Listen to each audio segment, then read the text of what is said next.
Welcome to Veteran State of Mind. I'm your host, Geraint Jones, and we have, as per SOP, great guests for you today.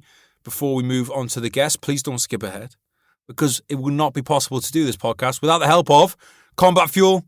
Help to do the podcast. They help me to get juicy gains. How? Because I take their pre-workout before every session. They've got a couple of different pre-workouts, actually. They got your regular pre-workout, which I now have 2 different flavours of. I've got the strawberry and lime, and I got the sour apple. And you know what? I might go a little bit crazy today. I haven't done this yet. I might go a little bit crazy today and do a half and half and see how that goes. Warning, if you take a scoop of this, make sure that you do have the time then to train. If you take a scoop, this happened to me the other day. It's funny, actually, because it happened because I took a scoop and then the founder of Combat Fuel gave me a phone call. And I didn't tell him that I'd taken a scoop, and we were on the phone, and my face felt like it was going to explode. And it got to a point where I was like, "Mate, I'm going to have to go and train." And then I had a wicked session. I've already had a good session today, thanks to the old Combat Fuel. I'm using the salted caramel vegan protein. Highly recommend it, guys. Get it down you. There's links in the show notes, and if you use the code VSOM at checkout, then you'll get some money off, and then you can use that money to, I don't know, maybe buy a Zulu Alpha strap. Zulu Alpha straps, Bombers Watch straps for Ali blokes. Been sponsoring the podcast for a long time. We really appreciate them. Veteran owned, veteran operated.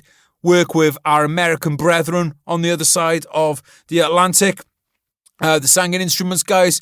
They are, you'll probably have seen them on social media. If you follow us on social media at Veteran State of Mind, you will have seen me posting the straps up there. I use them myself on my phones, on my watches. You could probably use them on a phone. I haven't tried that yet.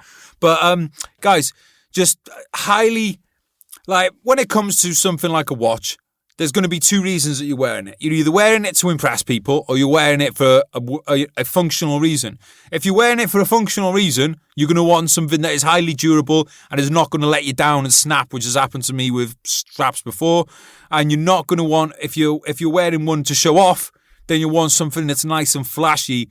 Whichever reason you're wearing your watch for, Zulu Alpha has got your back on both counts. So check them out at Zulu Alpha Straps on social media, linked up in the show notes. All right, today's guest, he is from the Royal British Legion. And when I say he's from the Royal British Legion, I mean this is the gentleman who made, really, this podcast possible by coming on board and helping us out with the costs and everything, because as much as I would love to be able to be in the position to cover the cost of a podcast, I can't. Luckily, the Royal British Legion, they help us out, and I'm massively appreciative to them.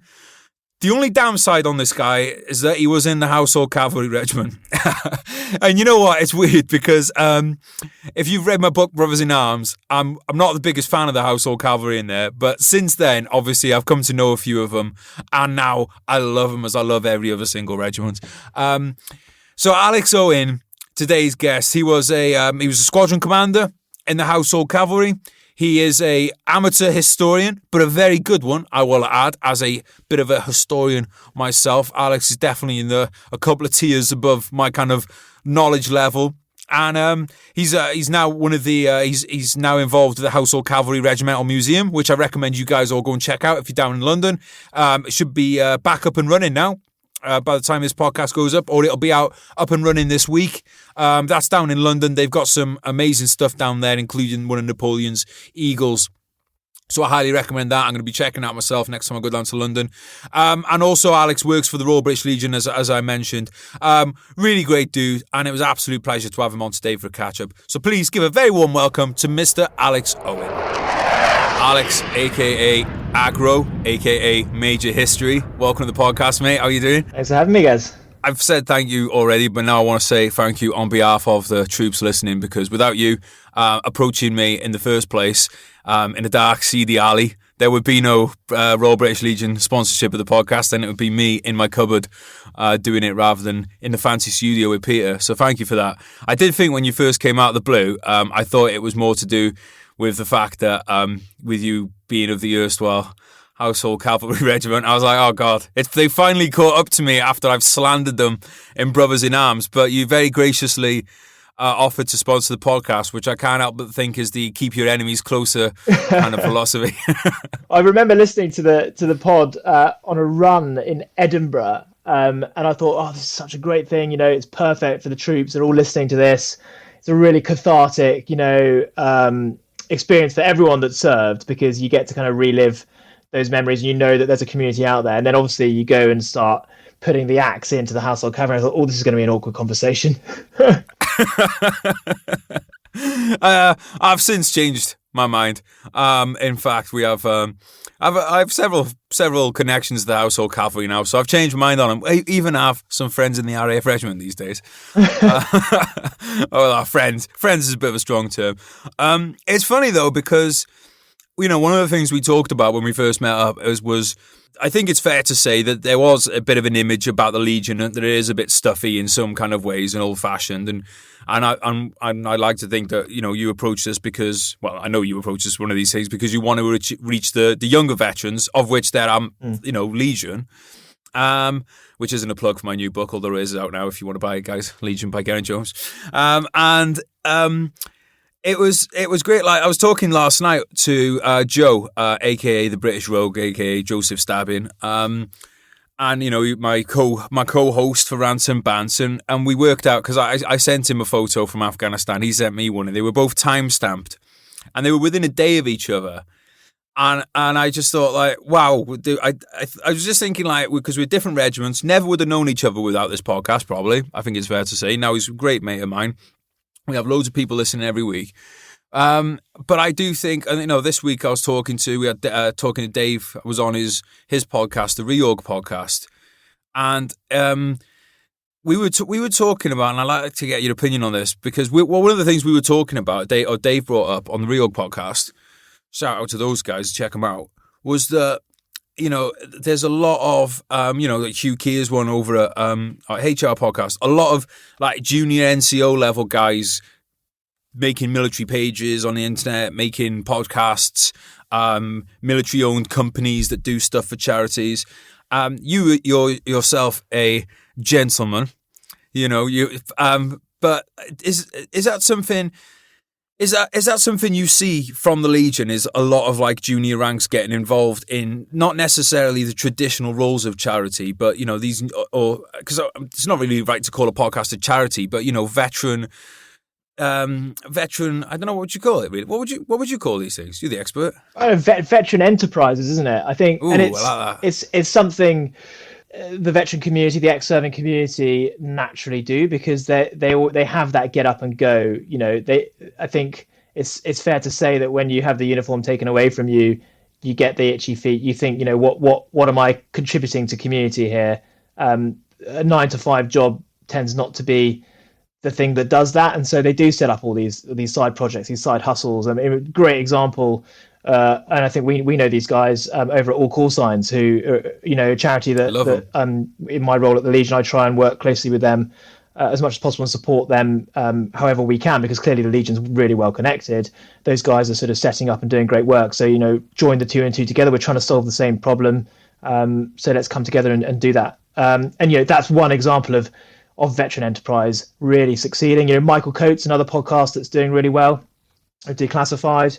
Coatsy, love him. And actually, there are loads of veteran businesses as well that are doing incredible things. And the plug for the Legion, but it's the Legion's 100th birthday this year. And as part of my job in sort of communicating the great work of the Legion to the serving community, I've been getting into my history about the Legion, and there are things that the charity have done since 1921 that have made my jaw drop. And I think if we get it right and we tell people what they've done, hopefully it will make theirs drop too. And one of the things that they have done is supporting thousands and thousands and thousands of veterans into work, into business after the First and Second World War and since. So it's very much in the DNA of the charity to do that and support sort of veteran enterprises, which is why you and All Call Signs and all of these amazing sort of small organizations that are popping up because of that junior cohort that are getting the itchy feet and getting off their sofas or doing the things in the evenings around the 9 to 5.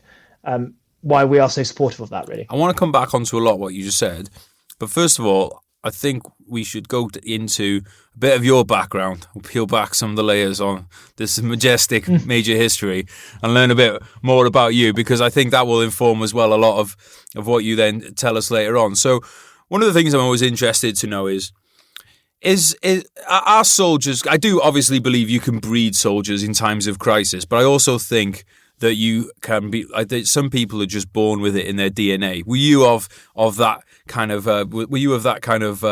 spawn? Was I a precocious 10-year-old lad in Wellington boots and everything else was camouflage? You couldn't see me in a bush. Yeah, I probably was. I don't know, actually, though. So I think we're of a generation that both had a reasonably strong connection to the Second World War, because we had grandparents that probably served in it. I had 3 grandparents that served in the Second World War. My grandmother was a Wren. I had a grandfather that flew swordfish in the Royal Navy, and another grandfather that was a coxswain on RAF Air Sea Rescue Launch. And so I had that connection to the military already, and it was sort of I sort of lionized them, and then added to that, when we were at school, a major thing happened. The Twin Towers happened, and we were the generation that saw that happen and went, right, I want to be part of this. The world has just changed, and I want to be part of that journey. And I think that's quite a rare thing in the last 50 odd years, is that there's a whole generation that saw something happen on their TV screens and then took action because of it, joined up, went to wherever it might be, Purbright, Catterick, for me, Sandhurst, and then ended up fighting in wars that resulted because of those few moments that we saw on our TV screens. And that's kind of where I found myself, in the same place as you in Afghanistan in 2009, 2010. Telling me to get my hair cut. So, do you think then that the Twin Towers? Because for me, I was already in uniform at the time of the Twin Towers. You could call me somewhat of an OG. But obviously, I know a lot of Americans who joined specifically because of 9/11. Has that been something that you've come across? Because when you're in, say, the rank and file of an infantry regiment, I don't really think it's something that was most of the lads were there, quite honestly, for a job, But is that something that you came across in Sandhurst? The thing that a lot of people were there that might not have been there had there not been, wars going on, basically, without that, that call to adventure. Yeah, I'm probably adding a bit of poetic license and saying that there was a higher cause. I think you're probably right. I think you wouldn't join the fire service if you didn't think you were going to be able to put out some fires. And I think this was one of those rare moments where people saw that there was a conflict, there was a scrap to get involved in. So if you already had a bent towards soldiering, then this was the moment. This was the generation where you actually got to do the job. Bless them, the sort of the Cold War warriors, while they were back-to-back tours of Northern Ireland and stuff like that, but they didn't have the and I use this term very lightly, the sort of glamour I suppose it was of Afghanistan. We saw it in the sun every other day, didn't we? And I think that was part of the reason that so many of us probably joined up when we did. And there were also there were instances where there were officers choosing which regiment they went to because that was the first opportunity for them to be able to deploy. They knew what the tour rotation was. Right. And I think that was the same for the lads as well. Yeah. So is it fair to say then, do you think you would have joined the military without 9/11? Yeah, I mean, I actually watched the Twin Towers go down from the Commando Training Centre, Lympstone. I was doing my potential officers course, age 16. And I remember watching it in the officers' mess as the Twin Towers came down. My discussion group that I was supposed to be doing, talking about stuff I'd read in the broadsheets, was cancelled, and we watched the second plane go in. So that I really iconic moment for me. It's a bizarre one, isn't it? Because it's one of those things you remember seeing, but you think it's just, especially now that there's 20 years distance on it, it does seem like a kind of dream of sorts. And obviously so much of, or almost everything really that's happened in your life since then has been a result of that incidents. I think probably the major events in your life. We have. I know we have young listeners, some of whom want to be officers, some of whom are probably, at that stage that you're talking about with going down to Lympstone and all that kind of thing. What's something that you could tell people that, something that you learned from that time about how to get through those courses, and not just how to get through them, but really kind of really set yourself up well for success, with it being either RCB or the any of those selection courses? Prepare. There's that old adage of prior preparation and planning prevents piss poor performance. There are things that you can do to prepare for it. Equally, there are things that you probably can't do to prepare for it. So, you'll know most of these processes are pretty good at weeding out the wheat from the chaff fairly early on. But if you get through to those final phases where you've got a decent chance, then just prepare. My main falling, especially as a cavalry officer, I wasn't particularly great at maths. I have to take my shoes and socks off to count. So I knew that was my failing. So I relearned my times tables while I was doing my finals at university. I knew that was the area that I'd fall down on, and it paid dividends when I went to Army Officer Selection Board. The other thing is just show an interest in the world, because that's the world that you're going to be sent out into to do things in the name of Her Majesty and the Crown and the country.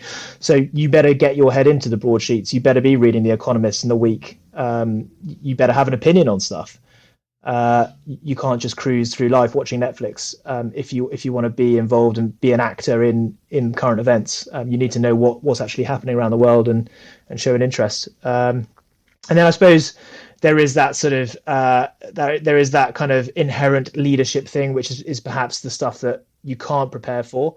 But what you can do is, while you're at school, put yourself in a position where you have to step up and do some leading, whether it be on the sports pitch, whether it be in extracurriculars where you have to go and lead something on an expedition. The late Duke of Edinburgh set up that amazing program. Get yourself on Duke of Edinburgh, be the leader, get the map.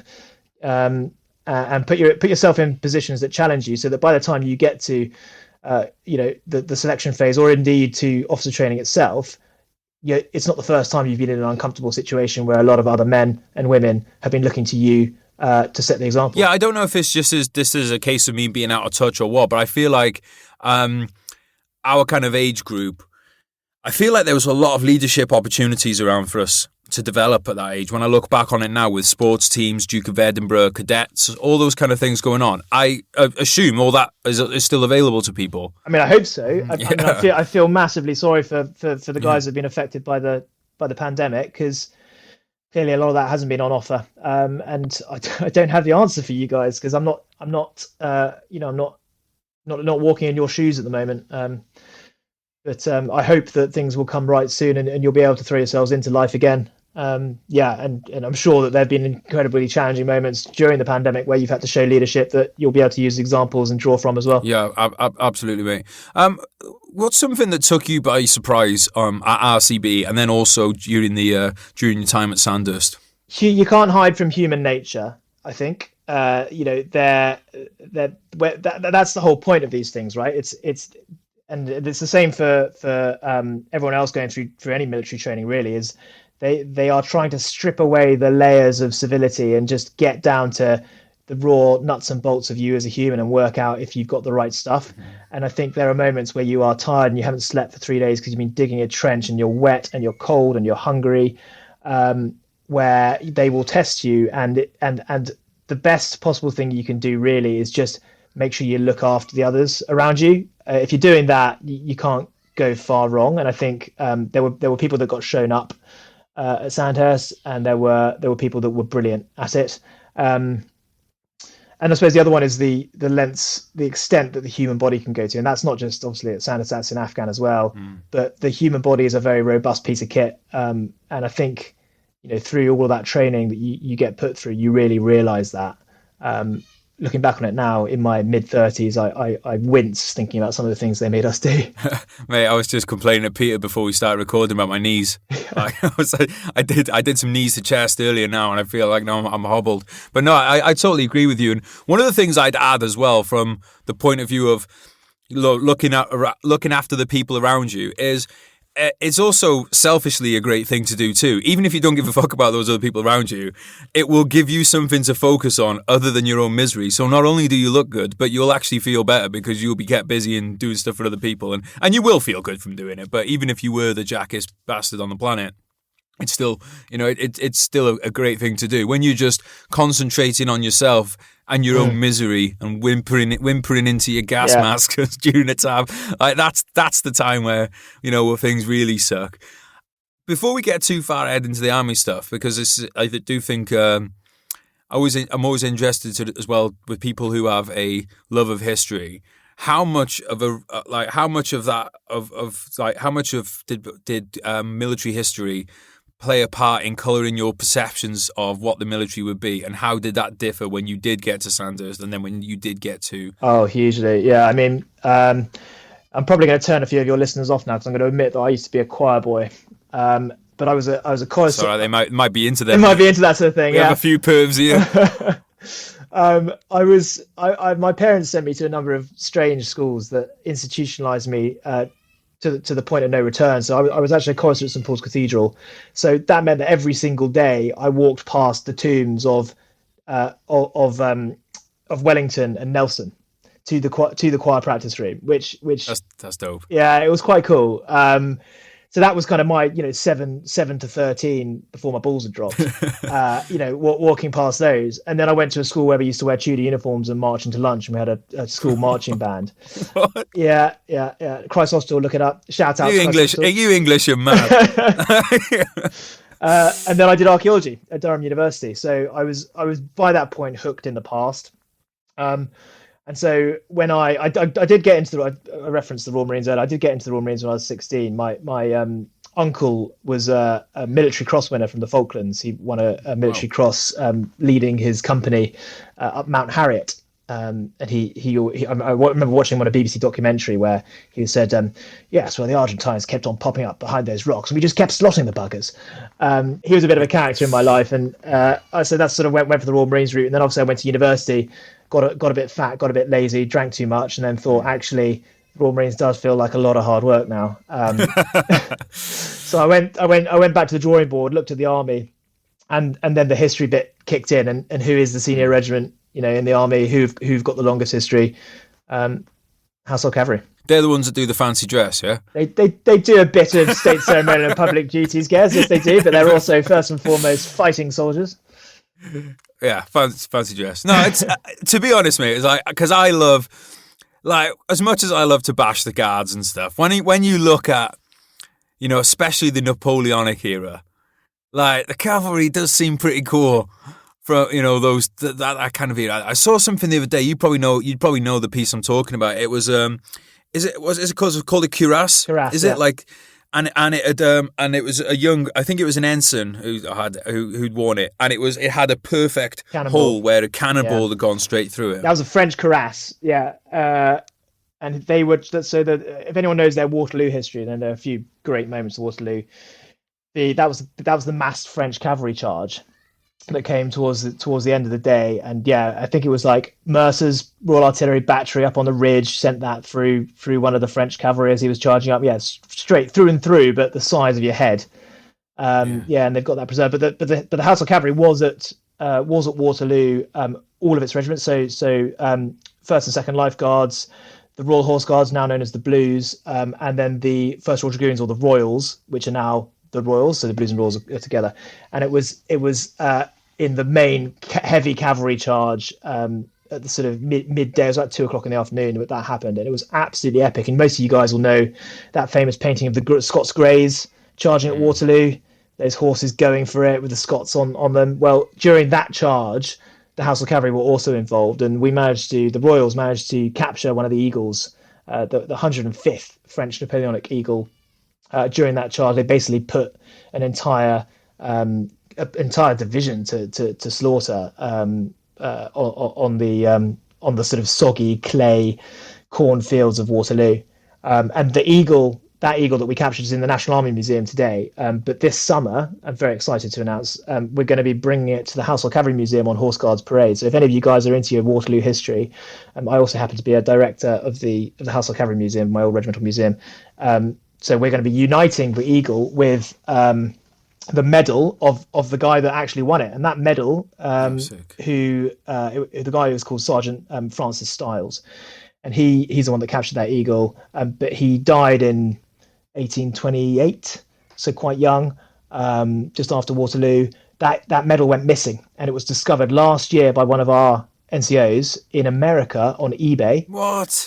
Yeah, exactly. So the regiment pulled their money together, bought the medal, and we're going to reunite the Medal of the Man with the eagle that he captured this summer when we reopen the museum after COVID. And honestly, guys, do check out the museum's social media page. I know it's a bit of a shout out, but all military museums are suffering at the moment because of COVID. So all of your military museums do need your help. So any support you can give, please do give it, because they are the guys that are sort of preserving our heritage and our moral component. I love military museums. Let's go on a bit of a military museum tangent. While you mentioned our friends, National Army Museum, who, for people who aren't familiar, maybe the new listeners, they don't know, before COVID, we did a Veterans Day of Mind Live at the National Army Museum. Shout out to those guys. They put it all on.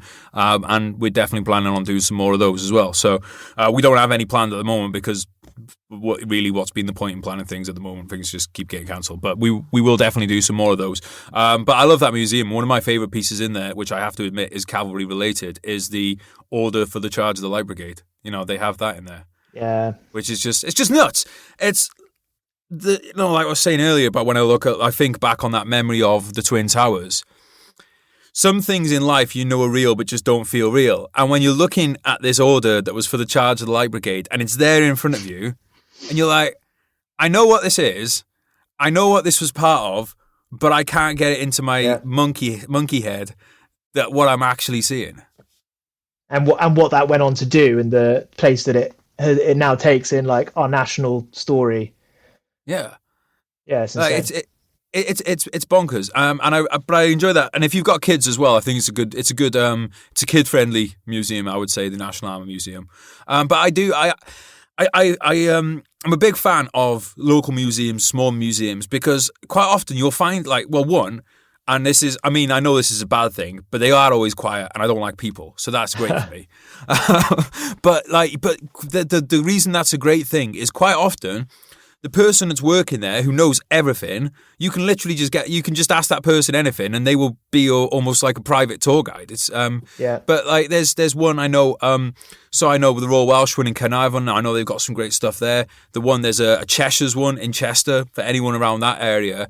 And they're really accessible. They're great. And I think they're a great place to take a kid. So yeah, we definitely it's maybe just.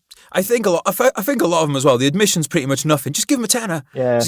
Just help them tick over. There's a cracking little one down at my home is down in North Cornwall, and there's a cracking little one on an old airfield near Davidstow or Bodmin Moor, and it's basically just completely run by volunteers, and all the collections are just people have just given them when they've died in the local community and stuff. And there's one room in this, and they're old Nissan huts and stuff. There's one Nissan hut that's just full of creepy mannequins wearing different forms of mess kit and stuff. And you go in there and it is like a scene out of Silence of the Lambs. You think Buffalo Bill's going to pop out in a minute, but just bless them. It's just, they're brilliant. And they are little hidden gems around the country that definitely need our help. So what you're saying is take some magic mushrooms, go and hang out, in there. Those are awesome. And if anyone knows of any around the country that you want to shout out or anything, get in touch with us on social media because, and I'll give another shout out to the Tank Museum as well. I can't believe I'm doing all these tank shout outs. Those buggers don't need a shout out. They're doing really well. Well, I'm shouting out their bookstore because their bookstore is fantastic. No, well, they haven't actually, so they can fuck off. But they've got loads of military books on there for like $2.99. Yeah. I keep saying this. I bought 40 books the other week. I had to redo my shelves this week, but they're well worth checking out. But I mean, and it's something as well that these things, if you're looking to get gifts for people, if you're looking to buy little bits and pieces for Remembrance Day, you usually get drunk and lose your regimental tie, so you got to get another one next year. Go get them from the regimental museums and stuff rather than going on, because you can obviously get them through Amazon and stuff these days because they have everything on there. So yeah, do that to support them. Sticking on the history thing for a bit, I think that Waterloo would be, if you could be in a bubble and watch a battle, Waterloo might be one of the moments in history to watch. Is that one of the ones you'd go for? And what are a few other battles that you would love to have been a fly on the wall for? 100%. Yeah. I mean, Waterloo's got everything because you've got it opens with the hand-to-hand fighting through woods and hedges and buildings over at Hougoumont Farm. So you got your fighting in built-up areas going on there. Guards doing their thing, and that's a mini battle in a battle anyway. You've got the main infantry assault on the right-hand side, which then gets repulsed by the big heavy cavalry charge. So that's got everything. You've then got the French cavalry charge, which is insane. You've got the squares forming, and then you've got the final like grand climax of the old guard getting mobilized. So the old grumblers who have got their earrings and massive moustaches and stuff coming up the hill. Legends. It's got a bit of it. They look like pirates. And then of course the Prussians coming in on the flank, which is the big twist at the end. So yeah, definitely Waterloo. Charge Light Brigade would be amazing. Baderhof would be pretty gritty, I think. You want to be there for all the raping and pillaging afterwards. Yeah. I tell you what, though, I'm a bit of a Navy nerd as well, so I'd quite like to sort of Trafalgar or something like that. Would be pretty cool. I mean, and obviously we understand that these were real people dying there, so we're not being flippant about it. But at the same time, I'm lying if I said I wouldn't want to see it. Fucking right, I want to see it. Like the idea of seeing a lot, like the red line of British troops with the colours flying and bagpipes playing and everything. Fuck yeah. It'd be epic. I just think as well, as for us having experienced soldiering in our nice kind of high tech shirts and we complained about the kit when we were out there. Yeah. Every generation of soldiers has complained about the kit, but those guys had a real reason to. They used to get issued a pair of boots that were one size fits both feet, so they'd have to swap their boots over every other day so the soles wore evenly. They were wearing haversacks that were basically just leather straps that would bite into them. They had coats on that were just serge wool, really thick for any season, like the guys wear on parade today, to be fair. And of course, they spend their fighting day biting cartridges open with their teeth and getting powder burns on their cheek, and then obviously going in with butt and bayonet. I mean, it would have been pretty gritty. They would be horrible bastards, to be quite honest. I wouldn't want to hang out with them. And what they fed on as well, because it's not nothing like what we had. We complained about the rations. Yeah, I remember I was out in India doing a security job, and I was sitting there reading Sharp's Tiger, and I was there in my little skimpy shorts, just sweating like, oh my god, I'm so uncomfortable. And I'm reading about Sharp in his in the tunics and everything, and it's unbelievable. But one of the things that surprises me when you see the uniforms of a lot of these guys is how tiny they were. And it obviously makes sense because, like you said, they were fed on crap. Yeah. They marched everywhere, and they were not well nourished or a lot of them had obviously grown up poor, and that makes a huge difference to what your physique is like. And then they carry out these feats of storming Baderhof or something. Or manhandling a massive ship's cannon up a cliff. Yeah. That sort of stuff as well that you hear about. So on that, I had a tour of HMS Victory from one of the perks of the job was we went down to meet the captain of HMS Victory, and he was very kind and gave us a tour of the ship, which again for me was, I was in danger of being very aroused. And he was telling us about the carpenter on Victory, during Trafalgar. This guy was nearly 7 foot tall. Whoa. And he lived and worked in a space that was about 4.5 foot high. Why? Yeah, exactly. But he had a really interesting thing to say about this. So apparently we all think that everyone was a short ass. I think, yes, they were if they were pretty malnourished and they grew up in the slums and stuff. But generally speaking, people were getting close to how tall we are today. And he went on to say that it was only until it was the First World War basically that thinned out all the tall chaps, because it tended to be the more athletic, taller blokes that signed up in the first waves and were the ones that got gunned down in the first waves at the Somme and stuff. And therefore it's taken us a few generations to get back to that, whereas the Dutch, who were neutral in the First World War, famous for being tall, aren't they? That's really interesting. I'm fit. They're fucking fit. My wife's half Dutch, so I'll take that. Yeah. It's because I always do find it fascinating when they they have these documentaries when they like exhume. Well, and I'm always a bit iffy about exhuming people though, because it's kind of like people have been laid to rest, and then you're like, right, we're going to dig you out for our documentary. You cunts, out you come. But like, so yeah, like a lot of them, it is surprising how big some of them are, and I think there was probably the Industrial Revolution time was probably when there was a dip in people's, in physique and stuff, because people were just growing up in horrible slums, rickets, all that sort of stuff.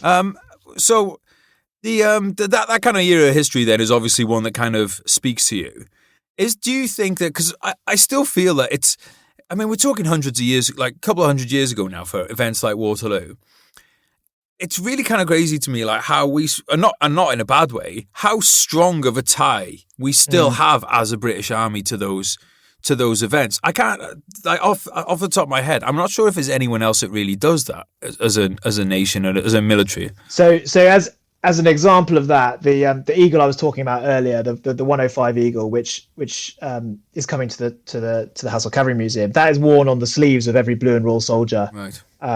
That you will see. So if you see the guys on ceremonial duty, you look at their left sleeve, and you'll see a small gold badge, which is the 105 eagle, and the Scots Dragoon Guards wear it on their cap badge. Right. But it's such an important part of our heritage that we call it our eagle. It's like we stole it, not people 200 and something years ago. And if you go into the forge at the Household Cavalry Mounted Regiment, the guys there wear vest tops when they're, because it's bloody hot by the forge, working out and hammering iron. And you will see that all the Blues and Royals in there, almost without exception, will have a massive tattoo of the 105 eagle on their arm. And indeed, I now have the 105 eagle tattooed on my thigh as well. I couldn't get away with the arm. I think my mother would be too upset. But but that's how important it is. People get it inked on their skin indelibly. It's only just occurred to me the other day, but occurred it has. And one of the things I was thinking about is, because one of the great strengths of the British Army is that you are grown up. There's not a single regiment that hasn't got, apart from the RAF regiment, there's not a single regiment who hasn't got an amazing pedigree of battles like Waterloo. Yeah. And you get brought up on that, and then it's like, your regiment was at Gallipoli, your regiment was at, the Battle of the Bulge, your regiment was at Normandy, some regiments were at the Falklands, and you get fed all this. And then it's like, okay, now we want you to go and do a peacekeeping mission. And I think that is one of the reasons why we maybe haven't done a great job on peacekeeping in Iraq and Afghanistan, because quite naturally, you get young lads, you feed them full of Waterloo. That to them then is right. Well, that's what we fucking do. We're the lads that were at Rorke's Drift and Waterloo. And then so when it's like, hey guys, the best thing that can happen on this tour is we don't fire a shot. You're like, no, mate, we were at Waterloo. That's not how we do things. And I think there's something that's maybe been overlooked. Or like your thoughts, please. I don't know. It's an interesting one, because I'd almost say that those peacekeeping missions, Afghan in particular, it's going to be treated in the same way by future generations. I would be very surprised if Sangin isn't treated with the same reverence as Waterloo by the Rifles in a few generations' time. But I get that. But what I kind of mean is, so I'm sorry, I probably didn't explain it well. If you want, if the mission is right, we want to go in here and be softly, and nobody fire a shot. It might not be the best thing to have guys weaned on Waterloo and Goose Green and all this stuff, because you feel like your job is to put rounds down, if you know what I mean. Let's be honest, there's no fucking bloke that wants to go on a tour to Afghan Iraq and come back without putting rounds down. Yeah, that's fair. So I almost feel like we need to keep, because that to me, that's the stuff that you need to feed warfighters. But maybe then we need to have a separate thing that you feed peacekeepers. Well, I don't think that bringing them up on Waterloo and Baderhof and Crimea and all that sort of stuff is necessarily saying we want you to go and fix bayonets every single time. What it does is foster a sense of pride in the unit, which allows the team to work better together. It doesn't have to be working together to close with and kill the Queen's enemies. It could be that they're working together to create a safe environment that stability and security can happen in an Afghan village. As long as that bond between the men is there and they feel like we are one because we are all men that are descended from men that have that battle honour. All right, guys, just a very short intermission. I want to say a big thank you to the Escape Games for sponsoring today's podcast. If you haven't heard us talk about them already, essentially, what the Escape Games is, think about orienteering on steroids, and then once you've got that big muscular orienteering thing going on, you are getting chased by a hunter force. So we have a lot of people listening. I know you guys do 10Ks, you guys do Tough Mudders, you guys do all kinds of competitions like that. Escape Games is on the hardcore end of the spectrum. It ain't for your gran, but it is for you, right? If you are into the outdoors, if you are into pushing yourself physically, if you are into pushing yourself mentally, then the Escape Games and Escape the Lake is for you. What reason why? Because you get together, you go up to one of the most beautiful areas in the UK. They have games taking place over the next year in various different locations, but they are all in areas of outstanding natural beauty. But you're not really going to be having much time to take that in and appreciate it, because you're going to be hanging out your ass with a hunter force on the back of you, which is made up of professional and highly trained athletes, veterans, military personnel. So you're going to be up against it. There's prizes to be won, but I think the main thing here is that it's just an experience to have. You get your adrenaline going a bit. A lot of people I know, once you get out of the military, you don't know how to get your adrenaline going again. And you don't know how to get the competitive spirit going. I really believe that when we leave the military, one of the things that we really miss without probably even knowing it is that competition, like that love of competition. And I think that, winning and that endeavor to win is something that is inherent in all of us. And if you are not stoking that fire, then I think honestly, it's one of the things that leads to us being miserable, or the potential to be miserable when you get out of the military. When you get competition going, when you get goals set, and when you smash those goals, that is when you are feeling the best. So check out Escape the Lakes. Link down in the show notes. Go and tag them through. They're on social media. I'll share the posts on there. Go and support them, guys, and check it out. They have a limited number of places available. First come, first served. But get on there, check them out, and I'm sure you will not regret it. All right, thanks for listening. Let's get back to the podcast. Let's talk more about the Household Cavalry, because I don't really know much about them, to be quite honest. And I'd actually like to know some more, because it sounds like, is there more than one? Is there more than one unit in the Household Cavalry? What's the Household Cavalry? Is it division or what? Like, how does it work? Yeah, we've got two service regiments. So we've got the Household Cavalry Regiment, which is armoured cavalry. So they're about to get re-rolled onto the new Ajax sort of medium armour reconnaissance vehicles. And we've got the Household Cavalry Mounted Regiment, who are state, ceremonial and public duties. There are two squadrons that do that, so Lifeguard Squadron and a Blues and Royals Squadron. So the slightly confusing thing with the Household Cavalry is that you've got two regiments that do two roles, but within both those regiments, you've got two other regiments by name, the Lifeguards and the Blues and Royals, which are the historic regiments from which the Household Cavalry was born. But those Ajax, they like a new scimitar or that kind of thing, are they? Yeah, exactly. Right, okay, yeah. So you do a bit of time in them, and then you go and do a posting in the other one, or how's that? Yeah, so normally the way it worked when I was in, I can't speak necessarily for the regiment now, but it used to be that the officers would go to the service regiment first. They'd go do the operational stuff first, get a tour under their belt, and then they'd go to Knightsbridge to the mounted regiment. For the lads and lasses as it is now, they normally go to riding school first. So they'll do their basic training, phase one, and then they'll go to riding school, which is quite a bloody hard course actually. I'm not gonna lie. Yeah. I did it from scratch, having never ridden before, and I had blisters on my arse.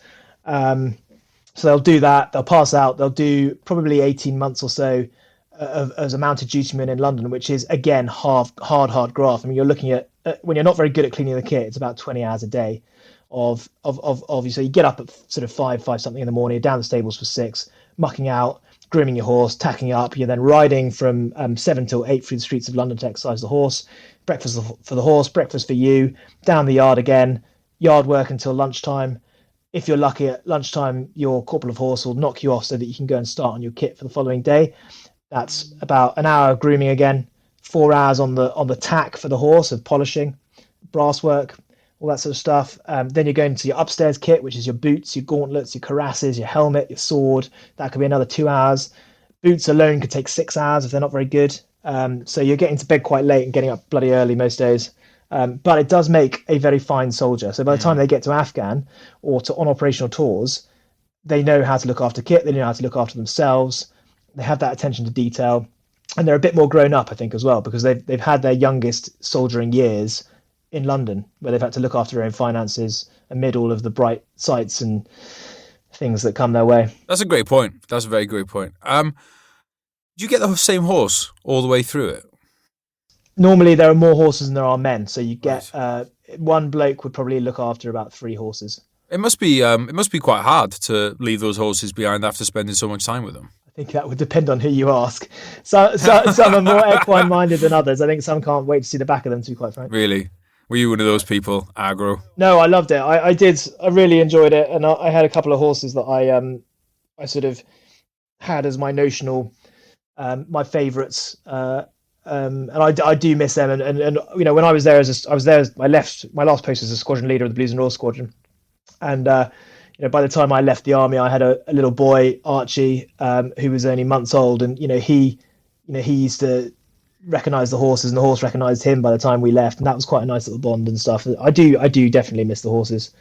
It was something completely that I never thought I'd ever do, to be honest, in my life.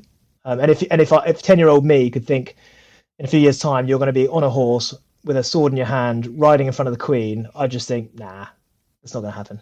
So tell us some more about that then, because that's not something that's an everyday occurrence, is it? So let's have some troop in the colour dits. Well, I was very lucky. So my role as a squadron leader on a big parade was field officer commanding the Sovereign's escort is the official title, which means that where the Queen goes, I'm in command of the escort that takes her there. So for the Troop in the Colour, we call it Queen's Birthday Parade, Troop in the Colour in common parlance, I would basically ride into Buckingham Palace, so through the courtyard, through the archway, into the inner courtyard, to go and pick Her Majesty up in her carriage, and then it would be me riding on the back wheel out through the arches again. The rest of the regiment pick her up, and then the carriage is in the middle, 2 divisions in front, 2 divisions behind, and then I ride on that back wheel basically as her sort of mounted bodyguard all the way down to Horse Guards Parade, when I then take over the regiment and the King's Troop, and then I'm in sort of charge of the mounted element of the parade for the rest of the parade. So when we then do the walk and trot past, that's basically on my command, which was pretty good, but I had no voice by the end of that, as you can imagine, having to shout across however many thousand people on parade. How much elements of shitting yourself is there when you're doing a parade like that? I don't know, it's a bit, you know, like anything in the military. Zoned in. You rehearse until you're completely comfortable with what you're doing. You're almost doing it second nature. Is there something about it? Is when you're doing something that's like that's a world stage event, right? You know, that's a world stage event. You know, you've got all these eyes on you. But is it something that you understand in the moment? Like, wow, this is such a big thing. Or is it something like, you know, you're focused in and then you finish it and then you're like, the enormity of it kind of hits you. And that's when you kind of like, wow, that was massive. Yeah, I think the latter. There's a moment, there's a bit of it in the morning, I guess. You know, we used to have a changing room downstairs below the mess. And I don't know, I think the boys kind of did the same thing as well. We'd always have a big speaker that would be playing something pretty epic, you know, Gladiator soundtrack, that sort of thing. And you can imagine the guys are down there getting in the zone, knowing that they're about to show themselves or potentially show their asses in front of however million viewers on TV. And you've got that scene with the Gladiator battle soundtrack playing where the guys are strapping on their cuirasses and putting their hands into their gauntlets and all that sort of stuff. And there is a bit of a, you know, 5 pence, 50 pence, you know, twitchy bum moment going on there for sure. And what was quite nice was the Queen's former equerry, Major Nana Tumaziankra. He was a predecessor of mine as squadron leader, and every single time that I was going on parade, and he knew that I was going to be on parade because he was the Queen's equerry, he would send me a little message saying "Good luck today," and that was a really nice touch, and it just kind of, you know, made your shoulders sort of go back, and you thought, yeah, we got this. We're riding in a well-trodden path and following some decent footprints there. So how gutted are you that you've never been part of a massive cavalry charge with swords? Well, I kind of have, not in anger, of course, but I did make my squadron 2-1 in Norfolk once. Really? We we went out on a two times. We went out on a stubble field in Norfolk. Arranged ourselves in one big long line, and went from walk to trot to canter. Sick. With a guy right at the other end of the film filming it all. It was pretty epic. Of course, it's nothing like it is in the films, because it took about 5 seconds before everyone was sort of charging into each other, and no horses left, right, and centre. Yeah, absolute carnage. Yeah, it's funny. I was I was watching a clip from the War and Peace movie the other day, the Battle of Borodino, and there's just, because they use real extras for that, and there's just, the horses are just fucking going, they're just going everywhere and stuff. But there is something about it. Got to plug on our own books here. I wrote a scene for my book Traitor, which will be out in July. I wrote a scene for that the other day, and it is the coolest scene in the book, and I hate to say it, it's a cavalry charge. And my favorite scene in Lord of the Rings is when the riders of Rohan come up on the top of the ridge, and then they come down the ridge. That bit's epic. Right, question. Ever seen the movie 12 Strong? No. So apparently it's based on a true story about a bunch of Green Berets that were some of the first to go into Afghanistan in 2001. And they got hold of some local horses, and the movie, I saw a clip of the movie where they're leading this giant cavalry charge with machine guns, which is ridiculous. But They did actually use horses on the ground. That is fact. I always wondered, why do we not use horses more in Afghanistan? Special forces do. Oh, do they? No, I just not cool enough to know. Yeah, I think So there was a period where they did put some special forces guys through the riding course. But mainly so they knew how to look after the horses rather than ride them, but because they were using them more for the weight, get mortars and stuff on them. Yeah, so they were using them to get into inaccessible areas, taking loads of kit with them, basically. Seems like a really great idea. I know, I think it's the Mountain Warfare Centre that the Yanks have, that they do it because I've seen a bunch of donkeys with 50 cal strapped to them and stuff. I'm like, well, that seems to make a lot of sense, Yeah, and I just wondered, had there ever been because if I'm the CO of the Household Cavalry, I am going to be petitioning my ass off to get a squadron of horses out in there so that we can ride around Afghanistan doing a MOG, but instead of doing it in Wimics, doing it with horses. Did that ever happen to your knowledge? I do know of some photos and footage of Household Cavalrymen on Afghan horses in Afghan that they had borrowed and given back, I might add. But at no point did a CO petition to go mounted again out there. I'll say so in the Boer War, which again obviously was just before the age of mechanization, when horses were a thing of the past in battle. The Household Cavalry shipped out thousands of horses, with the regiment out there, and every single one of them, apart from one of them, died. What, on the trip, or on the campaign? On the trip, in the campaign, or on the way back. Only one horse came back, and his name was Freddie. And he was introduced to Princess Alexandra, who said, "Why has this horse not got a medal? All the men have got medals. Why has this horse not got a medal?" So he is the only horse in the Household Cavalry that was awarded a medal, to my knowledge. And he actually wasn't just one medal. He had the medal with all the clasps of the campaigns that he'd served in South Africa. And he lived to a grand old age. Was buried when he died. He was buried under the current parade ground in Compliment Barracks in Windsor, and a tree was planted above him. Guess what tree it was? Horse chestnut. You put me on the spot there, mate. Do I look like Alan Titchmarsh? Right, so let's talk about Afghanistan a bit more then, because you went out there yourself. You busted your cherry. What was your role at the time? I was a troop leader. I had a massive troop in C. So a troop is like a platoon, is it? Yeah, not as many men though. So I had about 4 vehicles and about 15 blokes. Right. And I mean, all the places that I'll name you'll recognise. So we started off in Fob Edinburgh. We were in Himalo P for about a month. We were working out the DC doing. Let's tell people what Himalo P is, because that's a beautiful part of the world. Tell people a bit more about it. Yeah, I mean, it's just Himalo P was a ridge with a ISO container, a wooden portaloo, and a couple of sangers on top of the ridge, and then a few dugouts that the Gurkhas had dug, all of which had camel spiders and scorpions in. And I think we even had what was that horrible snake out there? Alabama black Really snake. dangerous one. No idea. It was it's like a copperhead or something. It was something really nasty. No antidote or something. But it was basically the arse end of nowhere. It was in between the forward operating base Edinburgh, which was the big supply depot for the Musakala area, and the district centre, which is where the headquarters and all the manoeuvre troops were.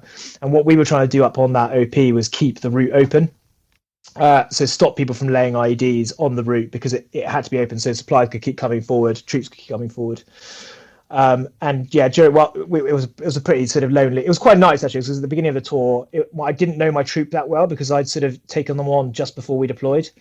So it was a really good opportunity for me to get to know the lads. And we were basically just there. Our vehicles were parked up, not being used, and we were just sort of in there, just playing cards, watching our arcs, doing stag, and every now and again trying to brass up people laying IEDs on the route.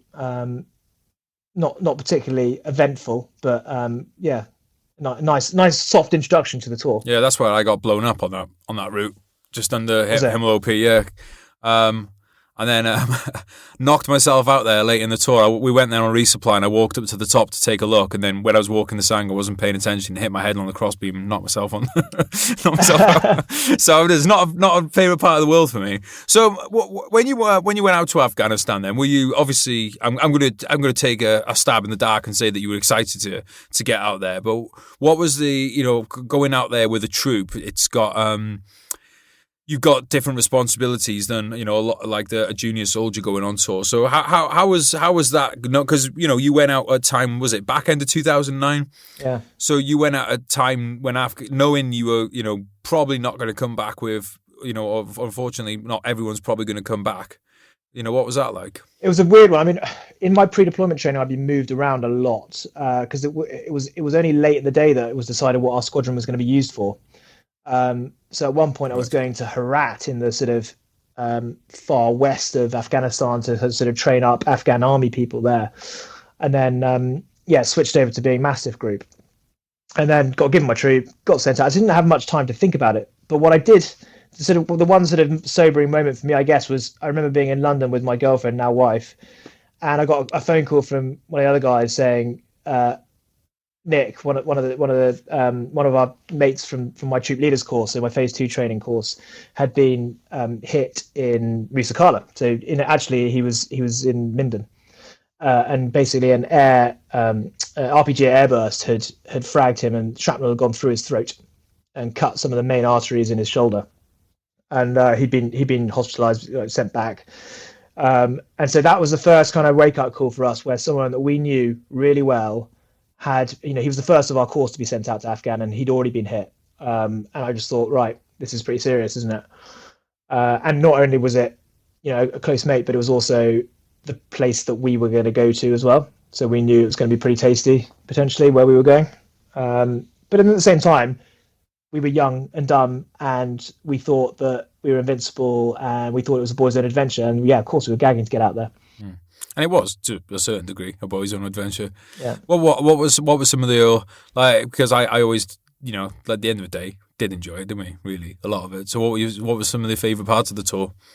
There were some big battle group moves that my troop ended up leading, but were bloody hard work. Sort of thing where the orders are given on the back of a fag packet, and then you're out the gate, and everything that can go wrong will go wrong.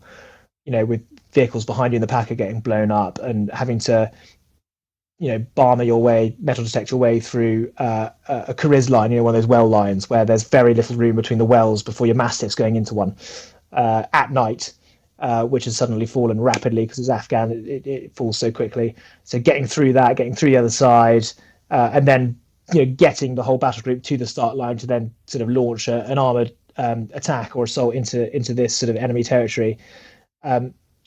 And then getting back from it, and realizing in my early 20s that I've managed to do that is quite a nice feeling, and it puts things into perspective.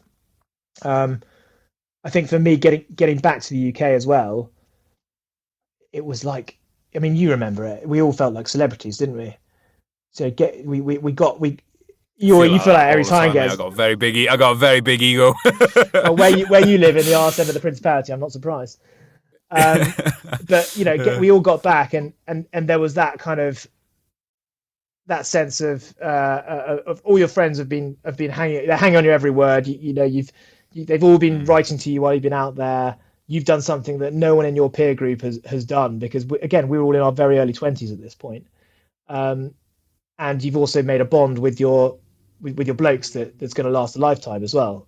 So that, I think, probably getting back was one of the best moments. I do think you're right, though. I can distinctly remember there was a difference in that period when you'd be in uniform in a shop or a service station or something, and you could feel the look, like, because I started wearing uniform in 2000. You've always get a few people looking, but really not that bothered. But around that time, everyone was looking at you. Especially because it was desert camo then, not MTP. Yeah. Did you ever do any ops with my company? No. One of the other troop leaders, one of my great mates, he was working with you guys, I think, a bit more. I mean, I do also remember you guys had a couple of fatalities before we even got out there. I remember, like, we were sort of at Bry's or something, and we'd heard of one of them. So I mean, that again was also a sobering thought, because you guys did have quite a tough time of it down there, I believe. Yeah, I mean, I think it was periods. I think at the beginning of the tour, yes, but then I think we didn't have enough people, and then that meant that ops were very limited, and then things got kind of stagnant. And I think and then when we did do ops, it was then usually with the Household Cavalry, because it was weird. It's because when I think, but I forget this sometimes, that we had Household Cavalry guys lent to us for our platoons to because we were spread out in so many places. We didn't have enough people, so it'd be like, right, here's these 3 guys. Who the fuck are these guys? Oh, they come from the Household Cavalry. Like, oh, hello. And then the next thing you know, you're barmering a waddy together. And I always thought I was actually talking about this on the podcast yesterday that I did with Dave, that it's so funny that there's these moments on a tour where you might be on an op and there's an engineer team with you, and you go through all this stuff together. You might go through some contacts with each other, and then they're like, all right, we're off. You never see them again. And you've probably just gone through more with those total strangers there who you had maybe a fag with or a bottle of water with, and never see again. But then sometimes now, and one of the great things about social media is that sometimes those people will surface then and be like, oh, is this such and such? Yeah, we were on this with you. And I think that's been one of the, this is probably a good time to segue into the Legion stuff, because one thing that we have now that's never been a tool that any other generation of veterans has had is social media. Yeah, absolutely. So what's your thoughts on social media then, and how can it be used for, let's call it, a force for good? I'm a member of a lot of the kind of Household Cavalry Facebook kind of community groups and stuff. And it's nice, actually. It tends not to be the younger generation that are getting involved in it, but it's really nice to see that kind of Northern Ireland, some actually Falklands veterans as well, sort of chewing the fat and still taking the piss out of each other the same way they would have done 20, 30 years ago. But I keep in touch with my group, but it tends to be on WhatsApp. To keep in touch with the lads, and we do meet up every now and again. When we got back from Afghan, I took my bomber team to Spain surfing. What a bunch of reprobates they were. You were like, oh God, why did you all have to live? Poor humanity. Yeah. Feel sorry for the residents of Santander, Spain, yeah. Social media is an interesting one. It has its blessings and curses, doesn't it? And I think you talk about mental health a lot as well on the pod, and I think there's a time and a place, and I think you just need to be careful with social media, because it's very easy to be drawn into the trolls, and it's very easy to get your emotions running high because of something that someone has fired off on a keyboard on the other side of the world. But at the same time, I get what you're saying. It's a really good way to connect to people that you have shared experience with, especially in the veteran community, and I think maybe there's something to be done with that in the future. I mean, we wouldn't have our connection without social media, and we wouldn't have the podcast without social media. At the same time, I mean, I wanted to punch someone's face in this morning on social media just because they were a fucking idiot, but it is a double-edged sword. Talking of trolls, I think this might be a good time to address the RBL rebrand, right? Because I know this is something you've been through recently. I think it's fair enough. Whenever a big organisation spends, I'm going to just say this for a fact. The amount of money people think is a lot of money. I'm going to say this. I'm not being paid by the Legion to say this. It's not a lot of money. I'm sorry. £100,000 is not a lot of money. I know it sounds like a lot of money if you earn £30,000, and I'm not saying I earn £100,000 because I don't. But the fact is, in the scheme of the world, it's not that much money, especially when you're paying VAT and everything like that on top of it. So I think straight away, when you're a big organisation and you spend money, people are like, "Oh my God, that's terrible," because they're comparing it to their fucking Tesco bill. Like, no shit. No, but it's true. It's like, yeah, no shit. It seems a lot compared to your household outgoings. This is a national organisation. But at the same time, I think transparency is very important. But I also think as well, people. I'm basically giving the defence for this myself here. I think there's this thing of, people see charities raising money.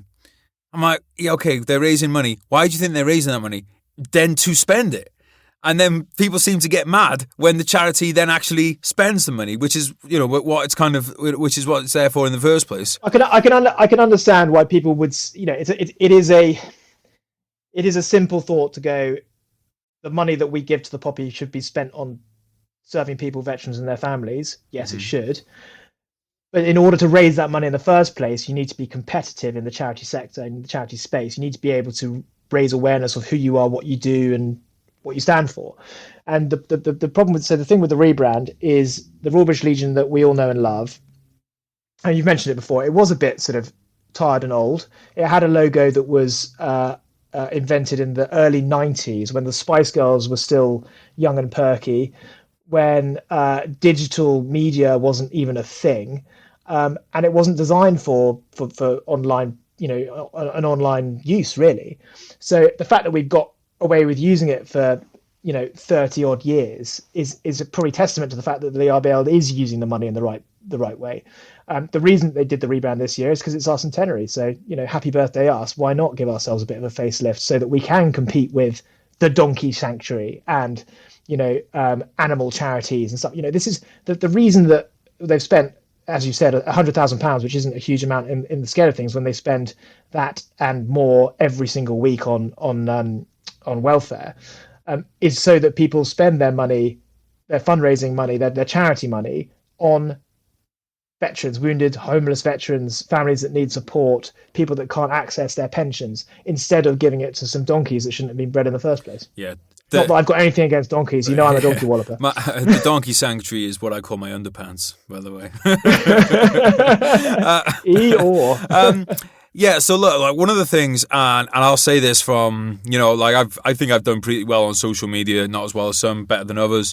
And I've learned a few things from it. And one of them is how important that logo in that little on Instagram and stuff, how important that little logo is.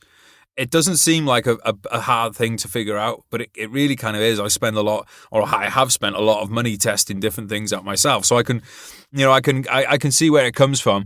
I think one of the things I heard as a gripe, and I think that there's some not necessarily legitimacy to this, but maybe like a good thing for people to consider is that, I think one of the things I was hearing from people is that they'd liked it to have been like a veteran tendered kind of contract, if you know what I mean. Is that something you kind of heard?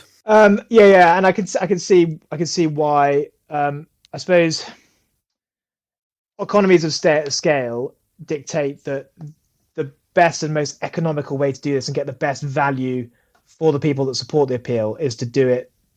Is to make sure that the best person, with the most experience, with the best background, is the one that's designing it for us. And I think where we could, if there was a veteran in the tendering process, then absolutely, I think they probably would have considered them. But it wouldn't necessarily mean that they would have won it. And I've just been reading a bit of history actually recently. So in the 1920s, when all of the guys are coming back from the First World War, there were massive issues with homelessness, with disability, with employability. The Legion went around basically building villages where all the houses were designed for disabled people. So loos were downstairs and stuff. I mean, this is sort of, Headley Court plus 100, across the country. They were setting up tuberculosis wards and stuff because that was so rife after life in the trenches and stuff. And what they did then was they also set up veteran enterprise. So they made sure that veterans were getting into business, setting up building and fitting and carpentry businesses and all that sort of stuff. And they would make sure that any veteran that applied for the jobs of building these villages had basically first dibs on the tendering process. So it's definitely in the DNA of the organisation to do that, and I think that would have been the case. But unfortunately, and I know this as someone who's a veteran who's gone into the creative, the sort of creative industries. There aren't that many of us in creative. No. So it's quite hard to find someone that's A, find someone, but B, find someone that's good enough to do the job. Yeah, and I'll back that up. Just because you're a veteran and you've used Photoshop for 3 weeks doesn't mean you should get the fucking contract at the end of the day. Like, I believe in meritocracy, and the fact you're a veteran might make you better. You might have some great ideas based on it, and you might have other intangible skills from it, but you shouldn't get a contract just because you're a veteran. It's fucking ridiculous, But we do, where possible, we definitely do try and support veterans. So one of our best videographers, a lot of the videos that come out of the Legion are created by a guy who cut his teeth as a combat camera team leader in Afghan on my second tour on Herrick 18. He went off and then started filming foreign fighters, European fighters fighting with the Peshmerga in Iraq and Syria. He got the first documentary that he made got longlisted for a BAFTA. I mean, he's a really talented guy, and he's a veteran. He knows veterans. He knows how to interview them because he's lived the experience that they have. And he's a prime example of where we can support veterans. We absolutely will. What is the main effort of the Legion then? Because, I mean, I really should have put this at the beginning, so sorry anybody listening, but I'm assuming by now people will have a good idea of what the Legion is. But what is actually, when you go into work and when everyone else is coming into work in the Legion, what is the thrust of the organisation? Well, basically, the Legion's mission set up back in 1921 by Earl Haig is the same as it is today, which is to make sure that anyone that serves is afforded the dignity, is recognised for their service, afforded the dignity, and given the best possible support that they can after service. We do support serving people as well and their families, but the main work of the Legion is basically for the ex-serving community and their families. So if you are a veteran and you can't access your pension, if you're having any issues with the council, if you are finding it hard to access any benefits that you think you're entitled to, all of that stuff is bread and butter for the Legion.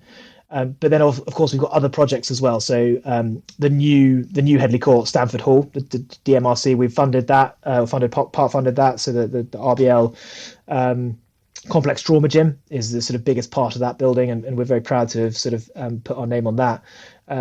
During the period of Afghan and Iraq, and this is something I learned when I started working at the Legion. I had no idea of this when I was serving.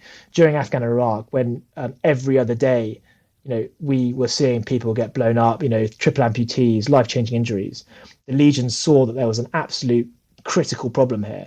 So they funded the RBL Centre for Blast Injury Studies at Imperial College in London, which went on to do incredible work to help both prevent those life-changing injuries in the first place by looking at shapes of vehicles, like looking at Kevlar nappies and all that sort of stuff that we used to have to wear on patrol, but also looking at how veterans are treated at the aftercare, especially amputees, looking at skin care and stuff like that.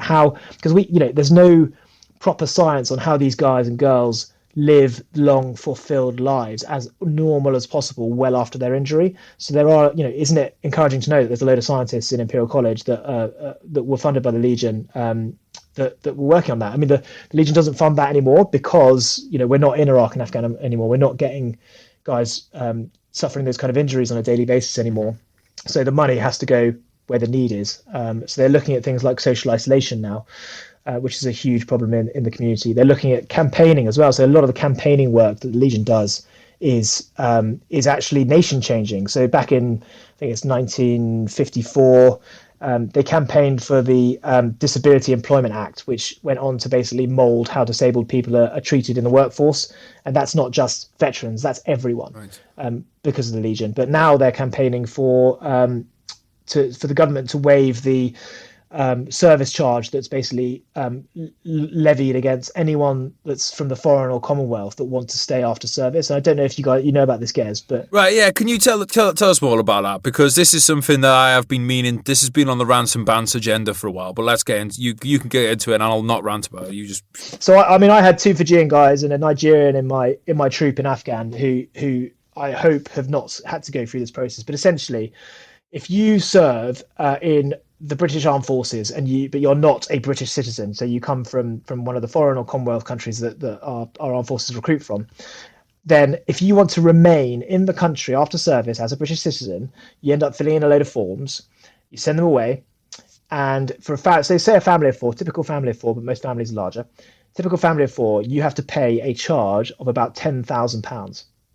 If you get anything wrong on those forms, so say for example, how we write day, month, year, but in a lot of these countries it's month, day, year, isn't it? Yeah. Like the American way. So if you were to write that on your form and you submit it, you don't get your money back, and it doesn't. That's fucking disgusting. That is disgusting. It is criminal after the service that they do, and then the number of issues as well in service for people, especially if they're based in Germany, to be able to travel back to the UK or go to see their family or whatever is absolutely criminal. So the Legion is fighting really hard to and having some success in making that change. We're going to move swiftly on from that because my fucking lid is simmering. I'm fucking so pissed off. So one of the things, this isn't going to help. Pandemic. What is the Legion expecting to? Have you guys kind of been? Because obviously, luckily we've had some furlough and stuff going in the country, but a lot of people, economists, are saying that this is going to hit businesses is going to be hit very hard when the furlough scheme ends. Unemployment's going to go up, all that kind of stuff. Is that something that the Legion have been kind of prepping for battle for? Yeah, we're pretty worried about it. I think in terms of so basically, the veterans that the Legion used to deal with after the First and Second World War, it was quite a simple thing of employment, housing, or disability. They were simple. They manifested as fairly simple problems just because the world was a bit simpler then. The kind of needs that we have to answer these days are incredibly complex. It's not a one-size-fits-all by any stretch of the imagination, and often we have to work together with all other partners. So when you give your money to the Legion at Poppy Appeal, I think it's a really important point, and one that I believe really strongly in. That money, yes, is being collected by the Legion, but often it will go to benefit ABF, the Soldiers Charity. It will go to helping SAFA with some of their cases, or help for Heroes with some of their recovery centres. So basically, all ships rise in a high tide. The Poppy Appeal money, we all work together on these cases. Whatever, if someone comes to us in need, it doesn't matter who helps them. It matters that they get the help. So a lot of what the Legion will be working on now is making sure that we and all of our partners are best equipped and ready to deal with the problems that are going to arise and work out what these problems are going to be before they happen. And as I mentioned earlier, a lot of that is going to be social isolation. Right. So what do you mean by that, mate? So it's people that are cut off, remembering that our veteran population is an aging one. So you're thinking, Second World War, Korea, national service veterans, a lot of these guys who are living alone, and don't have access to certain things, or they don't have the technology to access certain things. It's helping them navigate society, helping them get to the medical help that they need. It's helping carers as well, who in lower economic sort of households that are being affected by the pandemic as well. But also, they're caring for people as well. So it's how do we help them? How do we support them in these times? So it's not what we would call sexy stuff. This is not getting prosthetics for people that have lost their limbs. It's not the stuff that's going to be on the front page of the Sun in terms of help our heroes, all this sort of stuff. This is every day changing people's lives in small, complicated ways that the Legion is basically just carrying on beavering away doing. And that is the really, really important work that has to happen in order for our veteran population to be able to live the dignified lives that they deserve, having served their country. I'm sure there's a huge different range of ways people can get, that they can get support the Legion. be that raising money or, like you said, carers, that kind of work, where should people go, or where should people look to for opportunities if they want to get involved? Like we'll talk about if they want to get help from the Legion, but first of all, let's talk about if they want to help the Legion. Well, the first thing I would suggest to everyone is follow us on social media. So get on Facebook, Instagram, and Twitter, and follow the Legion, because you'll see the stuff that's coming up. You'll know what we're talking about, and you'll know the campaigns that we're pushing. So you can help put your name to some of those petitions and things. And then in terms of getting involved in what we're up to, then just head over to the website. So it's rbl.org.uk. And there, for this year, it's the centenary. So go to the centenary hub, have a look at what's going on. This year, we're basically encouraging people in a post-COVID world, or semi-post-COVID world, to come together and celebrate the fact that this amazing charity and this amazing group of like veterans and supporters have been doing incredible country, nation-changing work for a whole 100 years. So we're asking people to kind of come together, celebrate that. And if you want to raise some money for us, then brilliant. Otherwise, keep your powder dry for Poppy Appeal, and then raise as much as you can, because by God, we're going to need it. We think there's going to be a lot of cases on the horizon. And as I said, the money that is raised at Poppy Appeal isn't just for specific Legion work. All ships rise on a high tide. It will help the entire armed forces community. Yeah, we need that money for the fucking podcast. So pull your fingers out, everyone, and go and raise some fucking money. Start selling your bums, right? How about then? How about people that are like, let's say, is there a one-stop shop? Do you go to the same place if you are struggling financially, or to start a business? Do you go to the same place as if you're struggling mentally? Is there a one-stop shop for the British Legion that people should go to if they look for help? Yeah. I mean, I imagine that most of your listeners are sort of digital savvy. So just again, head to rbl.org.uk, and it's pretty plain and clear on the front page of the homepage where to go.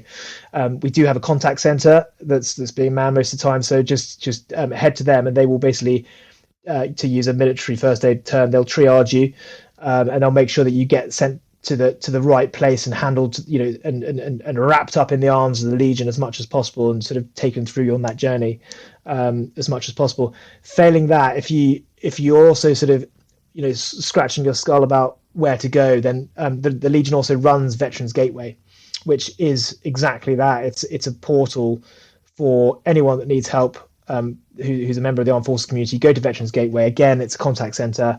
Give them a ring, or go on and use the chat bots, or go on and just speak to them online, and they will make sure that you're basically sort of given the options of because this is the other thing about the armed forces community. We love creating charities. We love these enterprises. We love helping each other.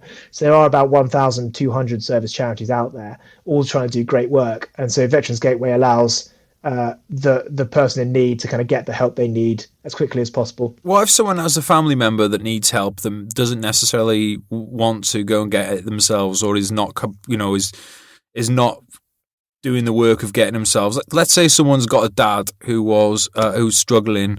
Is there somewhere where they can go and initiate contact? Is that the same? Can they go to the same thing? So it's the same route, absolutely the same route. So the Legion, within our remit is the families of veterans and serving. So it's the same route. Come to the Legion. We will help however we can, and if we can't, we'll find someone that can. Nice one, right, mate. Before we let you go, just want to know what for aggro makes for a perfect day.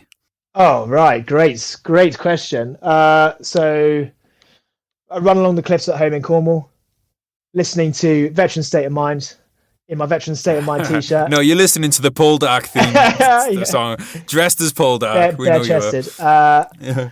And then quick breakfast, down to the beach for a surf. Probably up onto the moor to a old Neolithic circle for a picnic or a barbecue, swim in the river, finish with a rum in my tea on the cliff watching the dolphins. Nice. As in the American football team. So I think it's fair to say, then let's unpack that a little bit. Almost everything you said there is outdoorsy and physical. Is that key to your life? Absolutely. Yeah, absolutely. Same as you. I mean, I get very grumpy if I'm cooped up inside. And I think, I've got two young boys aged 4 and 1, and basically they are puppies. So you've got to be outside. Speaking puppies. Yeah, you've got to be outside with them. I'm diabetic as well. I was diagnosed with type 1 diabetes only about a month, 2 months after I was discharged from the army, which is a pain because I would have got a medical discharge otherwise. Yeah. So so I have to run basically for my physical and mental health every day. I try and do some exercise. Yeah. And then getting outside and visiting old stuff and jumping into water is my passion. Yeah, you are a bit of a fish. Right, last one, mate. What is next on the major history circuit? Good point. You got any projects coming up on there? Any seminars? Yeah, I do actually. I do. So I'm doing a bit of work with something called the Battle Guide Virtual Tours Project. It's a guy who's called Dan Hill. Follow him; he's brilliant. In fact, you should get him on. He's a military tour guide. He specializes in the First World War, and obviously he normally takes people around the Somme and all that sort of stuff, and through the old remains of trenches and whatnot. But when lockdown came in last year, he didn't sit idle, and he started planning and working out how to give the most amazing battlefield tour experience virtually.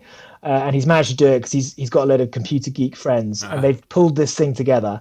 And I gave a tour as a guide for Waterloo actually a few weeks ago, and this summer I'm going to be doing Bad Hof. Nice. So the Siege of Bad Hof will be my next project. I might have to come along to that, mate, as it was a Royal Welsh battle honour. Yeah, I'll do a shout out for the Royal Welsh. Yes, give us one. All right, mate. Well, thanks for your time today. I appreciate it, and again thank you for everything you do, making the podcast possible. And listeners, please go and follow Alex and the Legion, because otherwise you're an ungrateful swine, essentially. But yeah, cheers for today, mate. I've really enjoyed it. I will let everyone know where to catch you in the show notes and all that, but I'll catch you soon, mate. Cheers, bye. Perfect. Thanks so much, guys.